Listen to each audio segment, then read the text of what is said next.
അപ്പോൾ സുഹൃത്തുക്കളെ, നമുക്ക് ആദ്യത്തെ ഗ്രഹത്തിനെ കുറിച്ച് പഠിക്കാം. എല്ലാവർക്കും അറിയാം, ആദ്യത്തെ ഗ്രഹം മെർക്കുറിയാണെന്ന്, ബുധൻ എന്ന് നമ്മൾ പറയും.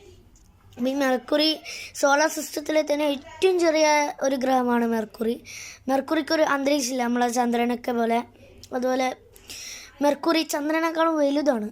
എന്നുവെച്ചാൽ സോളാർ സിസ്റ്റത്തിൽ ചെറുതും ചന്ദ്രനേക്കാളും വലുതുമാണ് മെർക്കുറി. മെർക്കുറിക്ക് ഒരു ഉപഗ്രഹമില്ല, മീൻസ് ഒരു നാച്ചുറൽ സാറ്റലൈറ്റ് ഇല്ല. നമ്മുടെ ഭൂമിക്കൊക്കെ ഇപ്പോൾ ചന്ദ്രനുണ്ട്, മൂണുണ്ട്. അതുപോലെ മെർക്കുറിക്ക് അങ്ങനത്തെ ഒന്നുമില്ല. മെർക്കുറി സൂര്യനുമായിട്ട് അടുത്താണ്, 6 കോടി കിലോമീറ്റർ ദൂരമുണ്ട്. നമുക്ക് കേൾക്കുമ്പോൾ അത് വലിയൊരു ദൂരമായിട്ട് തോന്നും, പക്ഷേ അത് പ്രപഞ്ചത്തിൽ നോക്കുമ്പോൾ അത് ഏറ്റവും ചെറിയ ദൂരമാണ്. ഏറ്റവും ചെറുതെന്നല്ല, ചെറിയൊരു ദൂരമാണ് അവരുടെ കണക്ക് കൂട്ടലുള്ളത്.